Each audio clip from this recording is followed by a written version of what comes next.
Docteur Ferré, bonjour. Bonjour. Alors comment est-ce qu'on définit l'obésité?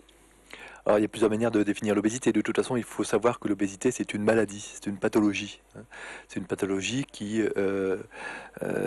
se développe progressivement au cours de la vie et qui est liée à une surcharge pondérale qui passe par un certain nombre d'étapes.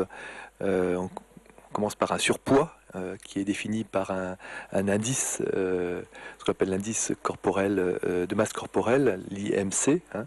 Donc le surpoids est défini par un indice de masse corporelle supérieur à 25, de 25 à 30. À partir de 30, on parle d'obésité. Alors cette obésité, cette maladie, cette pathologie entraîne elle-même des complications importantes en matière de, par exemple, maladies cardiovasculaires, cancer, diabète, ostéoporose, etc. Donc, Sans parler des conséquences psychologiques aussi. sans parler bien sûr des conséquences psychologiques, bien sûr. Alors est-ce qu'il y a aujourd'hui une épidémie mondiale d'obésité? On peut effectivement parler d'épidémie mondiale d'obésité. Effectivement, c'est un phénomène qui est très largement répandu. Bien sûr, davantage dans les pays développés que dans les pays en développement.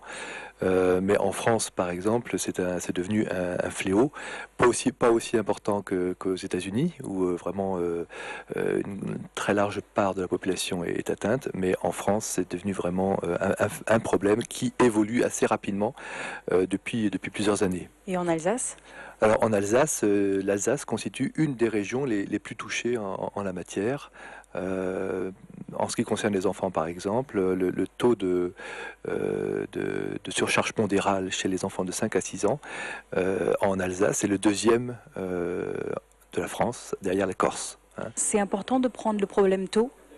C'est un problème, effectivement une question essentielle. Il faut absolument que les habitudes alimentaires soient prises très tôt. Le problème d'obésité démarre très tôt, peut démarrer très tôt dans certaines familles en particulier.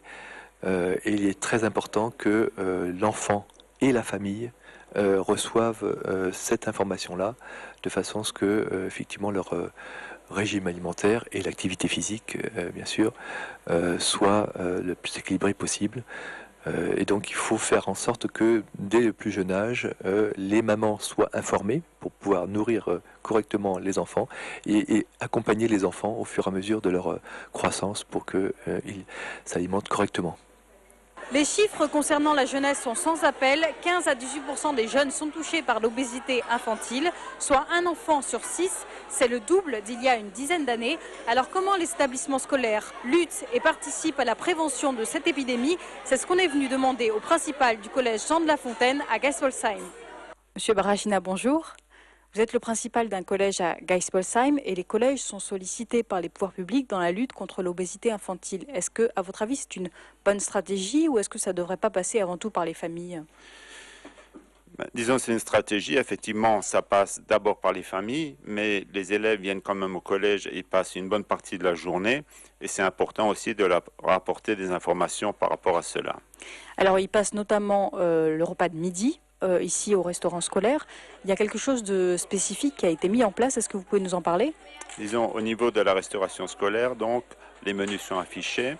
Les menus tiennent compte de l'équilibre alimentaire, puisqu'il y a différentes couleurs qui signalent les légumes, les fromages, la viande. Et donc, ça permet aux élèves de voir l'équilibre alimentaire qui est fait dans le menu. Alors, il y a quelques années, dans un autre collège, vous avez participé entre 2002 et 2006 à l'opération ICAPS, intervention auprès des collégiens centrée sur l'activité physique et la sédentarité. Est-ce que vous pouvez nous décrire cette opération? Oui, donc le collège où j'étais était un collège actif. Il y avait aussi des collèges témoins. Donc, dans les collèges actifs, il y avait une augmentation de l'activité physique qui était faite par des intervenants ICAPS. Et donc, le sport n'était pas considéré comme une compétition, mais c'était plutôt pour un sport plaisir. Et donc 4 ans plus tard, 10% des collégiens passifs avaient pris du poids contre 4% dans le groupe actif. Tout à fait. Effectivement, les élèves ont pris plaisir aux activités physiques, se sont inscrits dans des clubs et ont ainsi augmenté leur volume d'activité. Pourquoi ce n'est pas devenu la norme? Mais disons, ça aurait été intéressant que cela devienne une norme, mais cela nécessite du personnel supplémentaire pour l'activité physique et le conseil général qui avait financé cette opération avait un budget de 30 000 € pour payer le personnel et si on ramène cela à tous les établissements, ça fait un budget immense. C'est quelque chose qui préoccupe les parents des élèves? Effectivement, les parents participent à toutes les actions spécifiques qui sont mises en place en donnant un coup de main aux professeurs ou à la vie scolaire pour que ces actions tournent bien. Ça montre donc l'implication des parents dans la santé de leurs enfants aussi et aussi dans leur comportement alimentaire. Depuis le début de cette émission, on vous parle d'obésité et de surpoids de manière désincarnée. Voici maintenant un témoignage bien vivant, celui de Yaël. Yaël, bonjour, nous sommes au Grand Rue à Strasbourg dans votre boutique spéciale grande taille. Est-ce que c'est difficile de s'habiller quand on est ronde aujourd'hui dans notre société? Alors, il est vrai qu'il y a une dizaine, quinzaine d'années, moi-même, j'avais beaucoup de mal à m'habiller parce que ce qu'on me proposait, c'était hyper classique. Et ayant une trentaine d'années, il y a 10 ans, c'est vrai que j'avais pas forcément envie de m'habiller hyper classique. Donc, le créneau de la femme ronde a évolué avec l'évolution de la femme. Et franchement, merci. Est-ce que psychologiquement c'est difficile dans une société qui est quand même assez narcissique d'être en surpoids pour une femme ou pour un homme d'ailleurs? Alors je pense que oui, parce qu'il y a ce phénomène de je suis ronde, donc je ne suis pas acceptée. Et ça, il faut le banaliser complètement parce que ça n'est pas vrai. On a le droit d'être ronde, comme on a le droit d'être mince, on a le droit d'être blonde, comme on a le droit d'être brune. Ce message, vous vous battez au quotidien pour essayer de le faire passer auprès d'une clientèle qui est quand même en souffrance pour une bonne partie? Alors, heureusement, personnellement, je ne le suis pas, mais il est vrai que ma clientèle l'est. On ne va pas se le cacher, 80% de ma clientèle qui rentre ici est mal dans sa peau. Alors après, c'est à moi de pas les convaincre parce que c'est pas mon métier. Moi, je suis là pour les habiller, mais il est vrai que j'essaye de les habiller en fonction de leur personnalité, de leur silhouette. Chose qui est assez facile parce que finalement, elles viennent pour ça. Comment est-ce que vous avez fait? Parce qu'à vous voir, on n'y croirait pas, mais vous avez été beaucoup plus forte à une époque. Oui, alors j'ai perdu du poids, effectivement, pour raison médicale. J'ai été plus ou moins obligée de perdre du poids. Donc ça fait 3 ans que je suis, on va dire, en équilibre alimentaire, de façon à ne pas reprendre mon poids.